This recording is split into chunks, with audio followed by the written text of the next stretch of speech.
Good evening, fellow Toastmaster and most welcome guests, especially younger guests. Tonight I'm doing my CC number 2, which is organizing my speech with a beautiful opening, 3 supporting body, and hopefully I get to do the summary. My speech title is 3 Wisdom. I'll be sharing with you 3 personal stories resulting from reading this wonderful book.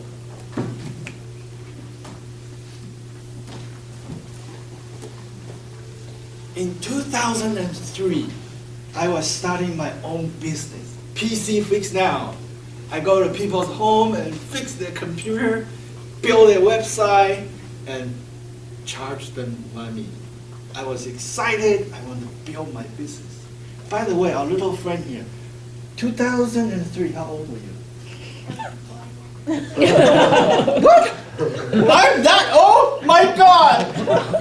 Yes, you are. So one of the things I do is I research online. How can I improve my business? So I found out at Chapter Metro Town there is a book signing event. For which book? Big Dreams for Growing Your Small Business. And I bought the book, and there's an author's signature.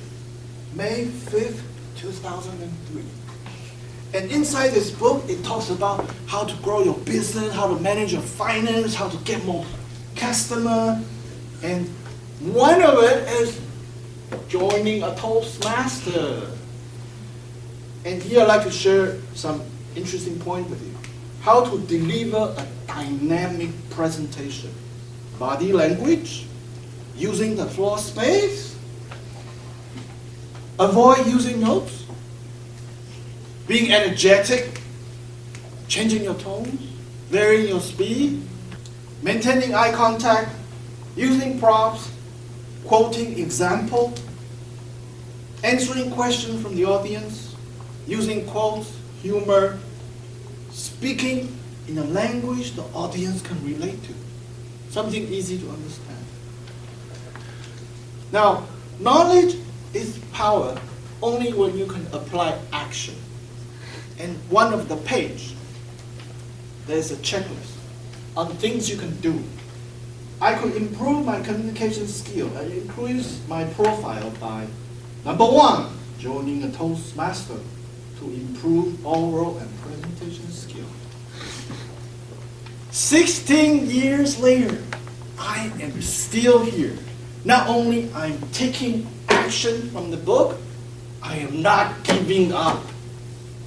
Here's the second story, the book of Steve Jobs. This book was published in October 24, 2011. Before Steve Jobs was starting Apple, at 19 years old, he went to India for 7 months. He wanted to find a guru. He is seeking for enlightenment. And after he came back, I want to share this passage with you. Coming back to America was, for me, much more of a culture shock than going to India. The people in the Indian countryside don't use their intellect like we do. They use their intuition instead, and their intuition is far more developed than the rest of the world. Intuition is a very powerful thing. More powerful than intellect, in my opinion. That had a big impact on my work. I read about this, I was saying, oh my God, I gotta go to India. I want to learn how to develop my intuition. I finished reading this book November 6th. And on December 13, 2011, I was in New Delhi. I went to visit different ashrams. I studied how the countryside Indian developed their intuition. That's the second story. The end of last year, 2018, Yuval Noah Harari, his latest book, 21st Lesson for the 21st Century. He is #1 international best-selling author of *Sapien*, which is recommended by Barack Obama, Mark Zuckerberg, and Bill Gates. What kind of brilliant author, thinker can write a book that the world most powerful recommend.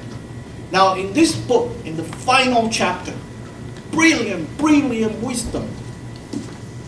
You listen to this, you want to apply. The most beautiful thing I realized was that the deepest source of my suffering is in the patterns of my own mind.